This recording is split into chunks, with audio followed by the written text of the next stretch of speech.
Welcome to the Above Average Podcast, episode 2, with me, Mark Lewis. And me, Jen Lewis. And episode 2, we have a jingle already. I know, that's quite exciting. It is very exciting. We're not going to talk any more about the jingle because we're going to talk about the jingle on Friday. But suffice to say, exciting times. This one is an Ask Me Anything. The idea here is incredibly simple. We put up an invitation for people to ask questions on the members' Facebook group, and they have done. We're going to go through those questions, and I'm going to answer them. That's the plan. It's incredibly straightforward.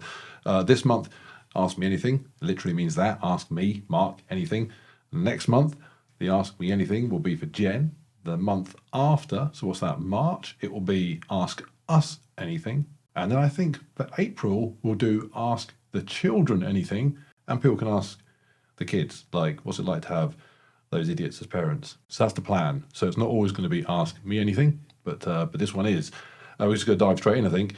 I think we're going to probably run about an hour on this. Got a lot of questions. I was surprised, actually. People had an outpouring of quizzicalness. I was going to say, there's quite a few questions to go through. Yeah. Okay, and I have seen them vaguely. As they've been popping up on Facebook group, I've noted them, but I haven't really bothered to sort of try and formulate an answer at this stage because that would be very distracting. I was going to say, it's pretty much unprepared answering. Yeah, this is somewhat off the cuff, so we'll see how it goes. But hopefully I can throw together some coherent sentences for you all. Okay, so question 1, and it's from Chris.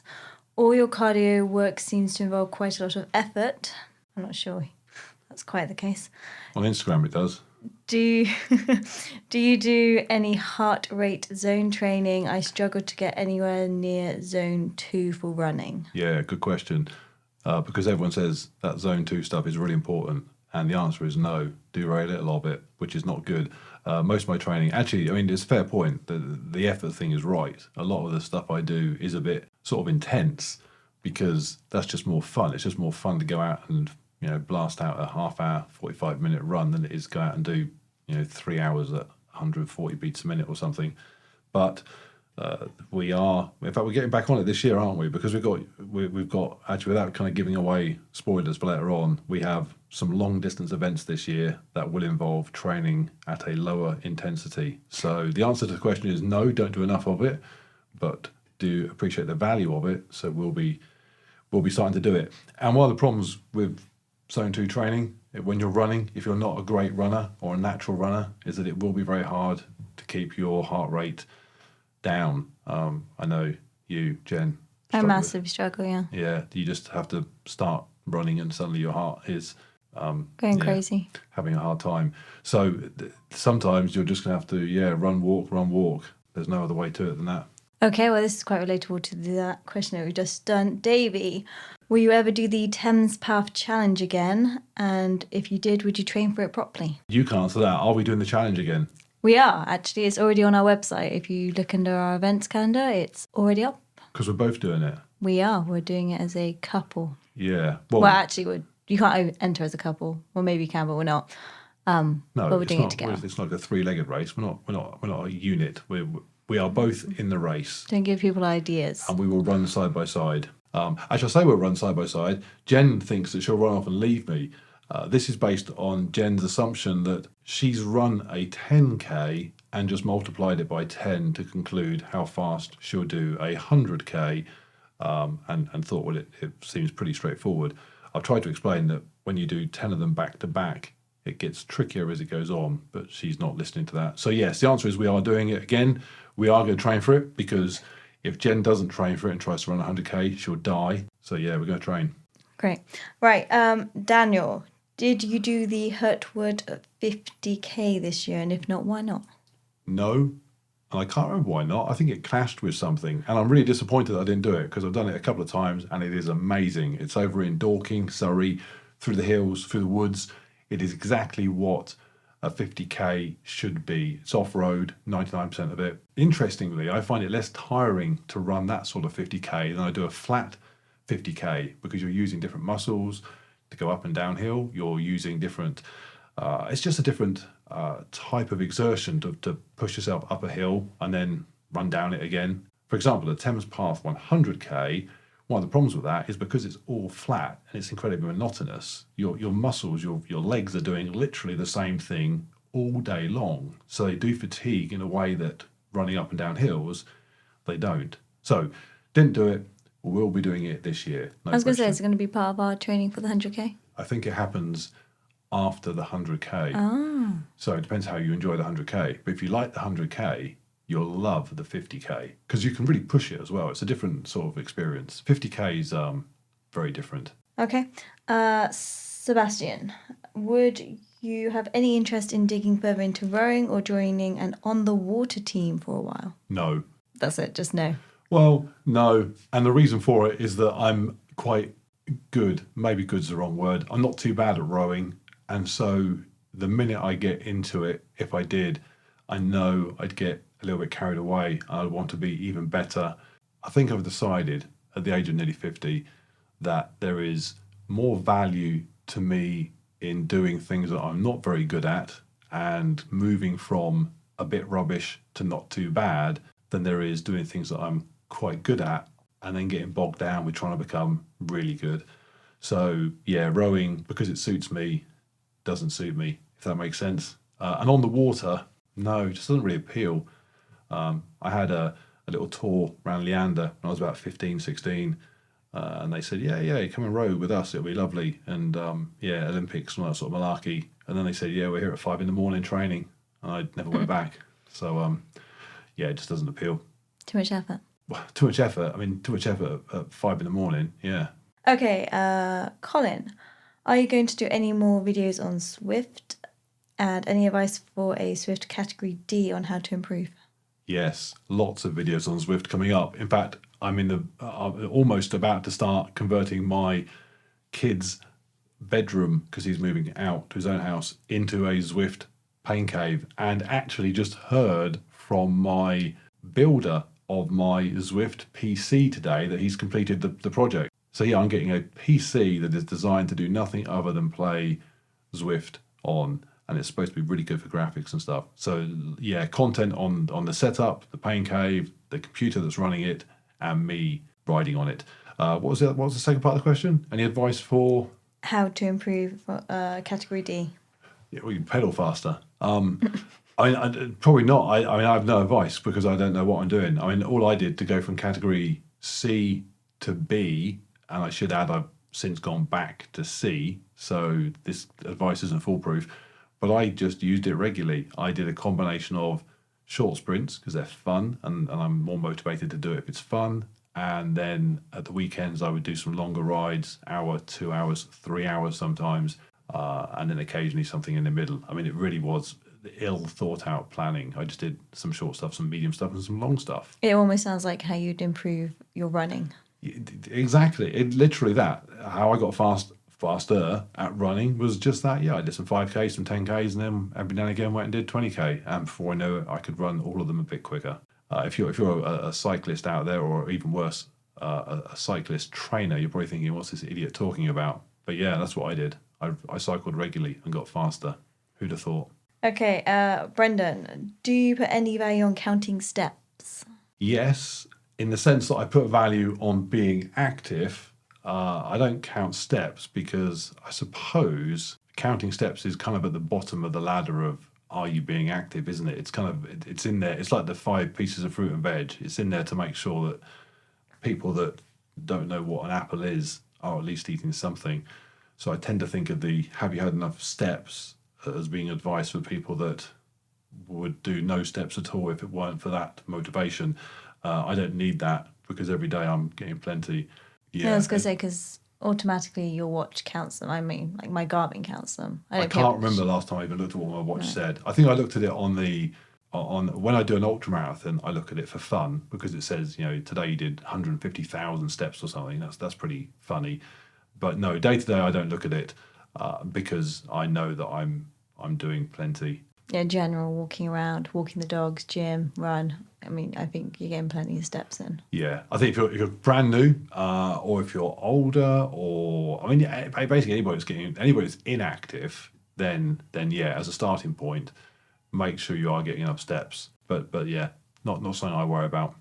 Okay, Kendall, Do you like using the ultrasonic cleaner? Presumably it's for bike chains. Did I miss a video on it? You didn't miss a video on it because I didn't make a video on my ultrasonic cleaner. At first thought, the idea of making one on my ultrasonic cleaner sounds like it's up there with making one on my broom or something. But actually, now I think about it, that might be kind of prime YouTube fodder. Like, does it clean? I could put various dirty things in it and see if they come out clean or not. But yeah, I use it for my bike chains. In fact, I used it the other day on, what did I clean the other day? Oh, I used it on my my Leatherman multi-tool, and it came out really clean. Who'd have thought? I have no idea how to pronounce your name, so I'm so sorry, but I'm going with Rafe or Raffy. Raffy sounds quite cheeky. Okay, well, I'm going with the cheeky. Rafe sounds more sort of suave and sophisticated. Okay, Rafe. Raffy sounds like the kind of the girl's buddy in a romance comedy. Like, it doesn't get the girl. Okay, Rafe definitely gets the girl, I reckon. Yeah, Rafe gets the girl. Okay, we're going with Rafe. Raffy does it. If your name's Raffy, change it to Rafe, and your whole life changes. Should we get to the question? Go for it.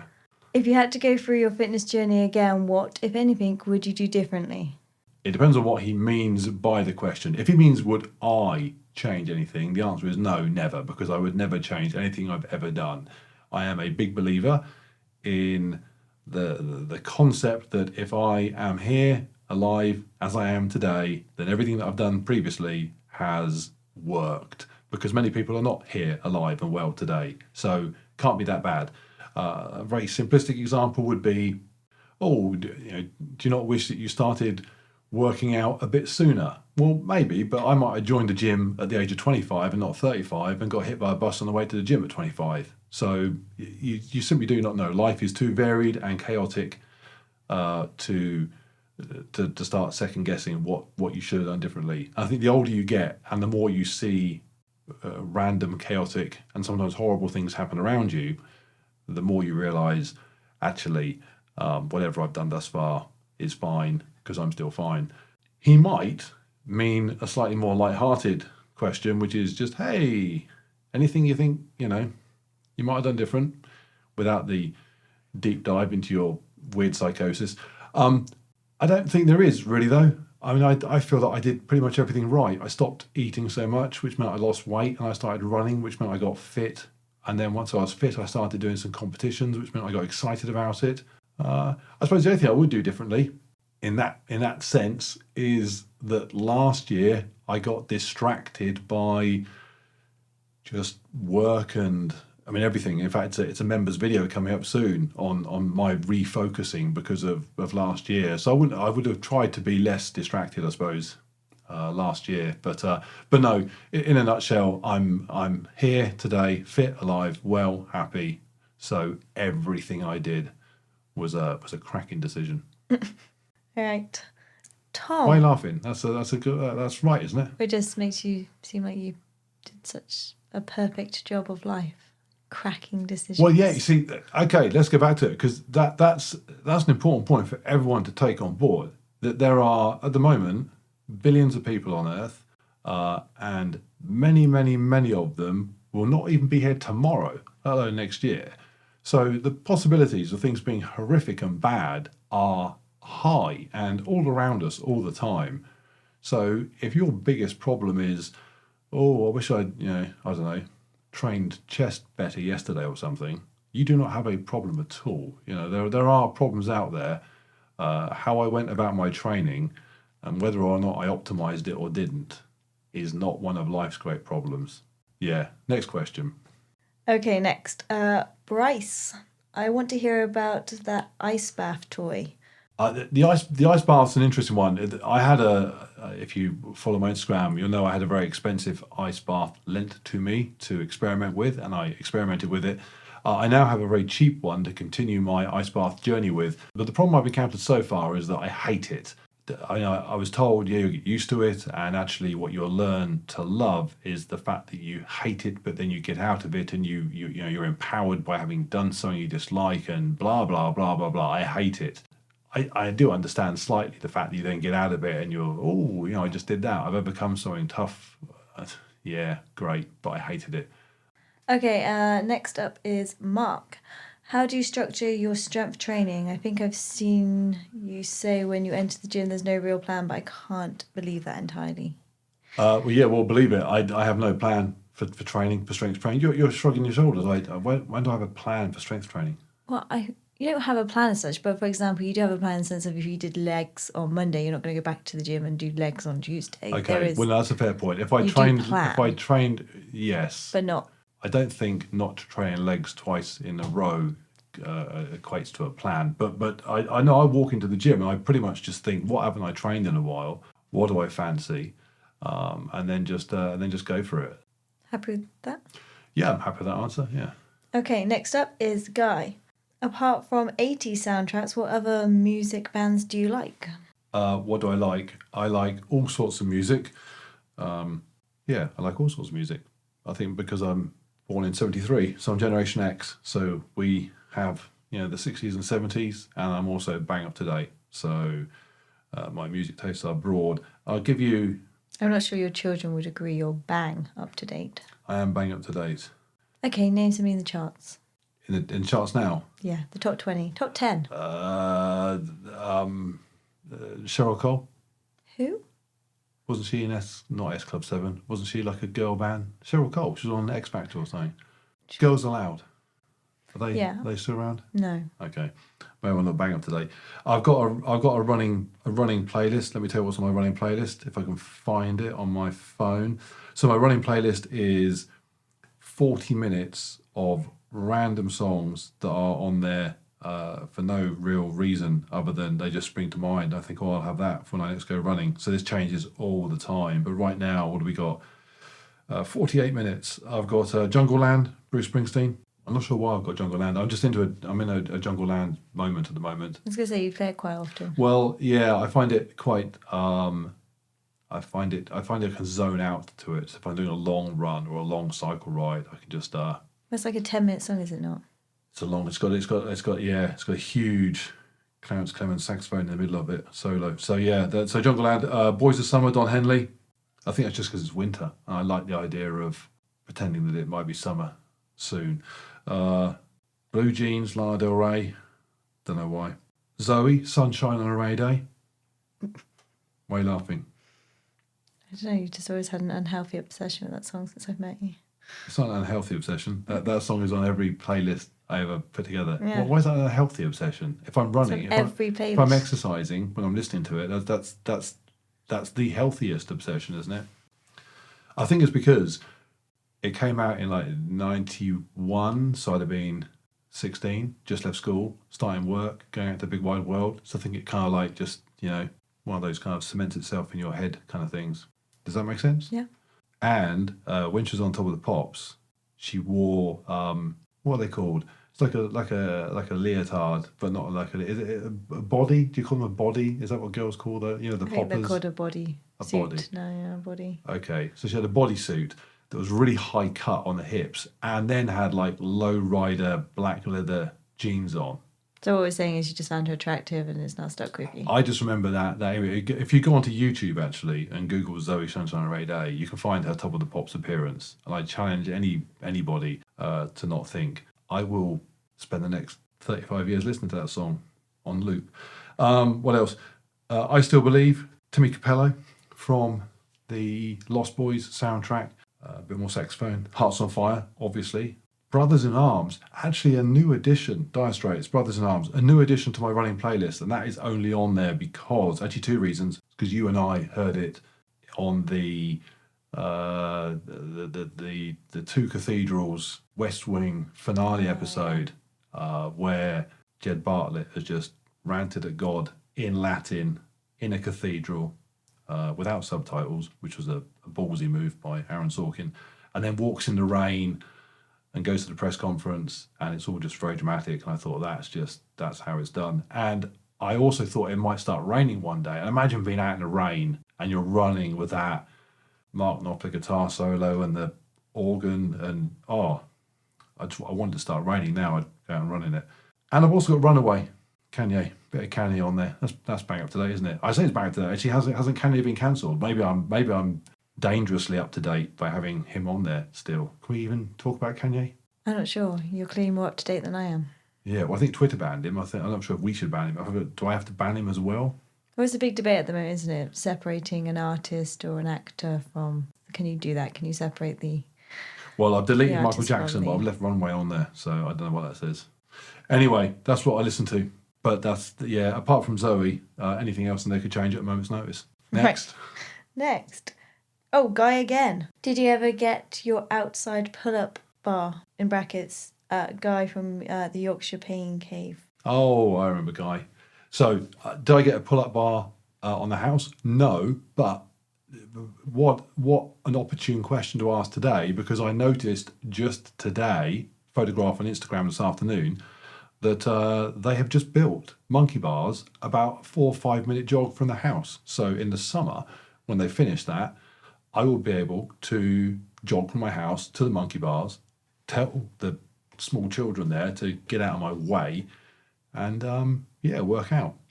I remember a guy, because he was in a pain cave. He had a pull-up bar in his yard, which he claims was in Yorkshire.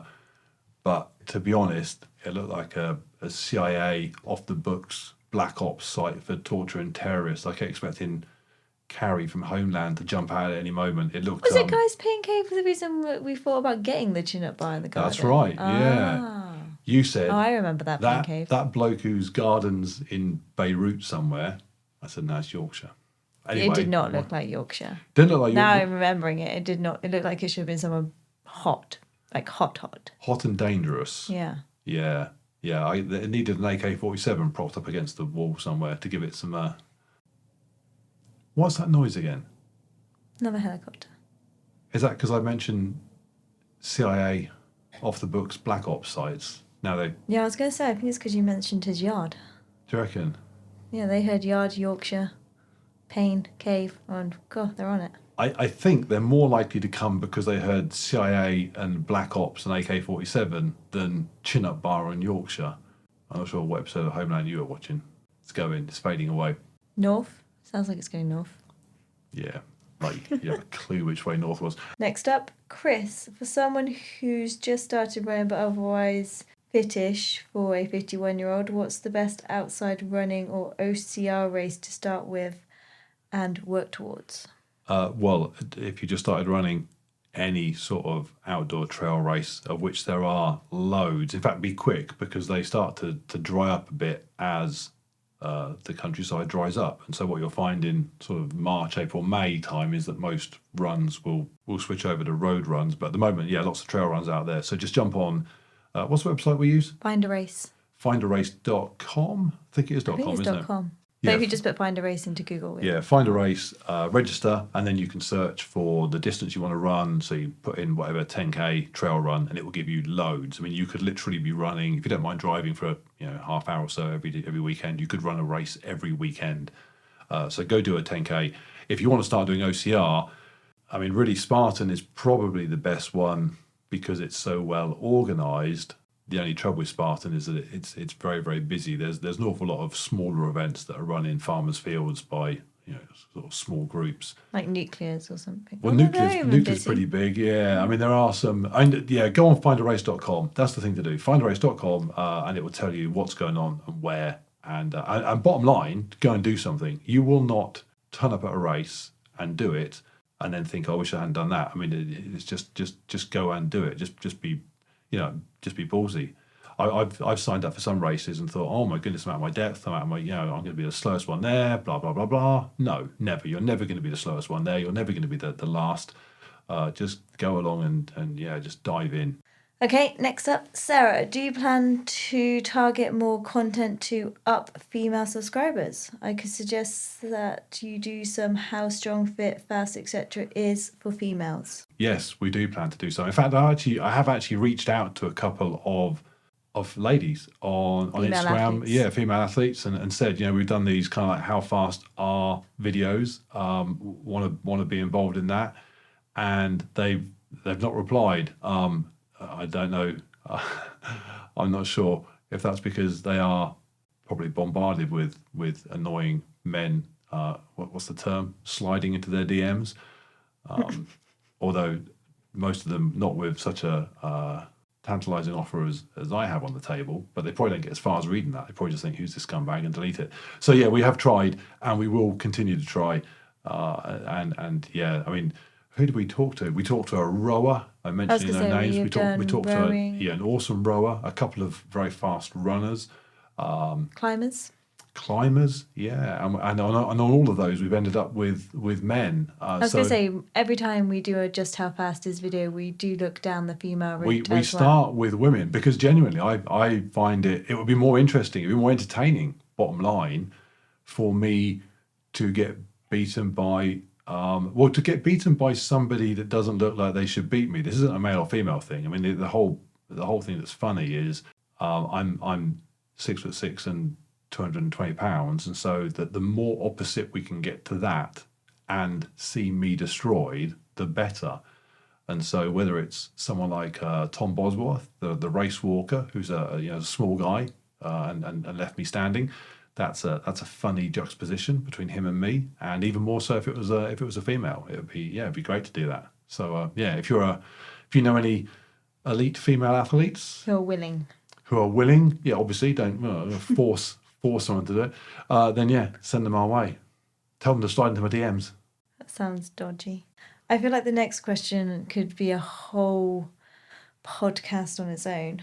What are your top 10 must-see movies for someone who doesn't watch movies? What, my top 10 movies? Not sports movies, just movies. Do they mean someone that's never seen a movie? Like if you're an alien? Yeah, for someone who doesn't watch... I'm assuming just for somebody that's not a huge movie fan. Like, what would you suggest? Well, if you're not a movie fan, don't watch movies. But, okay, let's imagine... That was my assumption. It might just be they don't have enough time to watch movies, so it has to be the best 10 to watch. Okay, someone's been really busy all their life, they've never watched a movie, now they're retired, and they're like, okay, I need to catch up on this whole movie thing. What do I watch? I would, okay, off the top of my head, Reservoir Dogs. Start with that. Oh, nice. In at the deep end. Jaws, that's how you get scared. Shawshank Redemption, that's how you tell a story. Watch Training Day for Denzel. Goodfellas. Yeah, are you nodding? Goodfellas, yeah. Seven for how to do a twisty ending. And Usual Suspects. Usual Suspects. Actually, Kevin Spacey in both of those twisty endings. Alien and Aliens. Sorry, you're having Aliens and Aliens in your top 10? Well, I think you've got to watch Alien because it's a classic. And yeah, Alien and Aliens. Good Will Hunting for Rob Williams. Glengarry Glen Ross for Ed Harris and Al Pacino and Alec Baldwin and everyone in that film, really. Kevin Spacey again. What else? Bad Boys for that 964 Turbo. And an awesome opening. Probably one of the best openings to any film I've ever seen, the opening of Bad Boys. I think I'm out. And anything by Aaron Sorkin, just for genius writing. I don't know, Few Good Men, Social Network, American President, or just go and watch the West Wing. There you go. Is that enough? I think that'll probably keep them going. It feels like it's quite slightly geared towards modern times. 12 Angry Men. Although, just stick that in. You got some black and white now. Given you're not doing Michael Jackson and thinking that you shouldn't be mentioning Kanye West, you did a lot of Kevin Spacey there. I'm gonna ignore any. The benefit of the doubt there. Well, not the benefit of the doubt. No, I mean, I'm just saying that. What am I saying? You're separating the artist's work from the artist's personal life?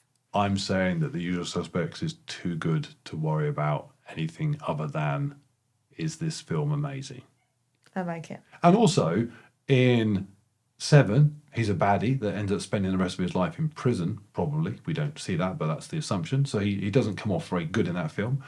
And one of the best scenes in Glengarry Glen Ross is Al Pacino just laying into him. So actually, if you don't like Kevin Spacey, you could watch Glengarry Glen Ross and just see him get just chewed up by Al Pacino. Ready for your next one? Who told you could work with men? Before you get too I've always wanted to be in a situation where, like a work situation where somebody annoyed me and I could say to them, stuff like that.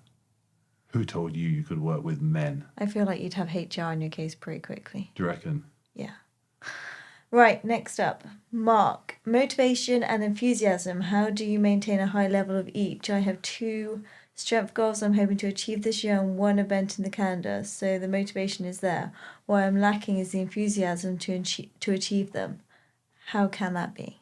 Oh, that's an interesting question. I'll tell you how it can be. I'll tell you very briefly because it's going to end up in a video at some point probably. The reason it can be is because those things that you want to achieve, those targets, those goals, all that sort of stuff, are just not that important. They just aren't. It's all artificial. It's all pretend. We are everything, sport, competition, all of it exists only as a replacement for real life. Survival. Exactly. So 20,000 years ago, you wouldn't think, oh, I've got a bit of high rocks this afternoon. You think, oh, there's another tribe coming over. They're going to try and kill me, so I'm going to have to fight for my life. I'm going to have to run away from this tiger or whatever. So challenges of a physical nature were all around you every day, as they still are actually for many people in the world, and certainly every animal out there.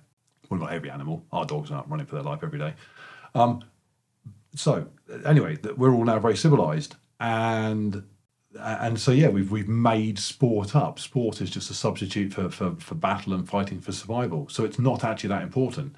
So that's why you have to kind of sum up motivation for it. And then even worse, you look at Instagram, you look at social media, you look at your Facebook groups, you think, oh wow, these people are all excited about it. Why am I not? Actually, are they excited, or are they just sort of doing the whole Instagram thing? So yeah, no, it's a tricky one. I'm going to do a video on it, but no, the fact that training and sport and competition is all false and pretend is a real challenge. I don't know what the answer is.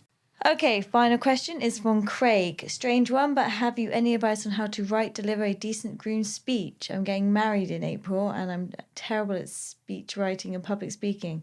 How can I write a tight speech and deliver it so I don't look like I'm reading a passage from a book?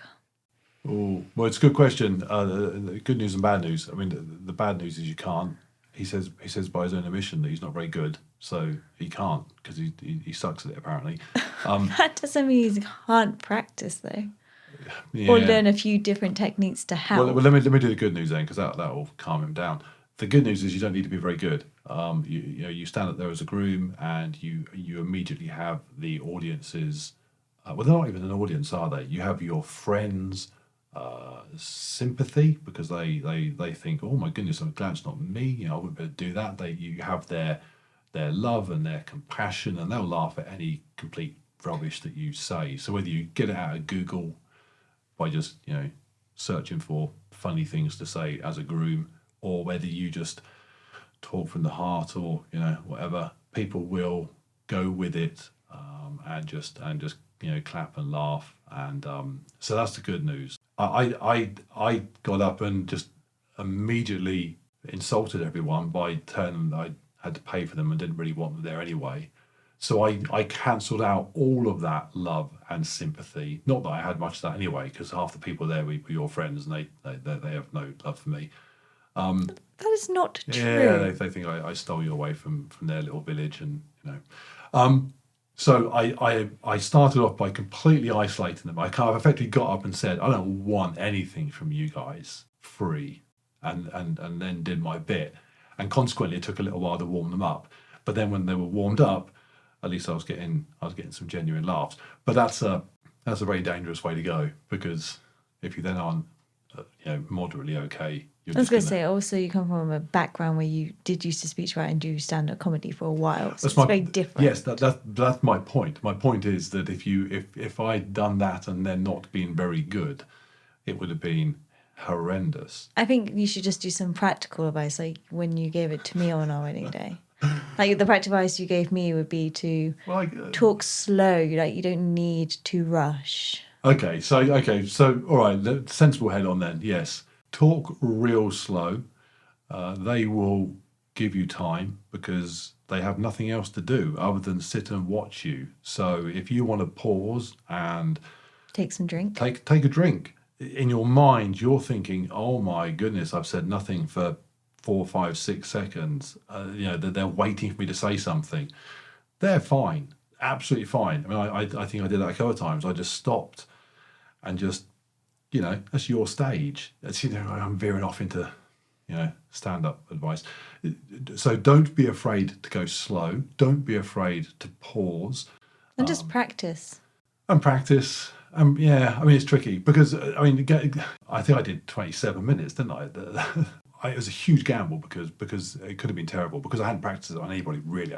It wasn't tight in the sense that it had been worked to a tight bit of comedy. It was just I hope this is funny. Back to the practical advice, because I just remember you telling me this, was to not really include things that wouldn't be funny or like not inside jokes. Like it should be like good for the whole room. That's it. Yeah, okay. You're giving better advice than me. Don't do inside jokes. Absolutely, because you have people there typically, if it's a wedding, that don't know each other, and so you do a joke about, oh, wasn't it funny when me and Billy did that thing with the woman that used to run the chip shop, and and then she fell over and the Labrador bit her, and no one else on the other side of the family gives two hoots about that story. So just because one little table's laughing because they're in on it, don't do that. If you tell a joke, if you tell a story even, it needs to be a story that you could tell to the room and the room will laugh. That annoys me. I've been to weddings where somebody will get up, especially best men do that all the time. The best man gets up and says, "Oh, you remember when?" No, I don't remember when. I don't know you. It's been dragged here by my wife who knows you. So, you've already lost me before I even got here. And now you're talking about some story that happened 25 years ago that no one else cares about. Get over yourself. Are we done? I think we are done. That is it for Ask Me Anything this month. Ask Me Anything, Mark. Thank you for listening. If you got that far, goodness me, if you're still here now, then you've been trapped on a plane to be listening to this with nothing else on. I can't imagine the circumstances that are required for you to have got this far. Trapped on the plane, what else could have happened? Or you're Craig and you're just waiting out for your question. Yeah. In fact, Sorry, Craig. The only person still listening is Craig, who's now thinking, I waited whatever length of time to get this far, and he gave me shit advice anyway. You can make up for it. You can send Mark your speech. You have a run through on it. Absolutely. In fact, there you go. Craig, send me your speech. I will do what I can to tighten it up. I'll tighten it up. Yeah, do that. There you go. And that's a one-time offer. I do not want to be inundated with people's speeches. And I've got a leaving do next week. Can you? Yeah. Oh, my girlfriend left me. What can I tell her? I don't want to hear that. YouTube's taking a new direction. Yeah. Yeah. We're going to start 2 new channels now. We've got to clean things in the ultrasonic cleaner, and we're rewriting people's words because they can't speak properly on their own. Okay, we are done and out of here. We will see you on the next one. It's bye from me. And it's bye from me.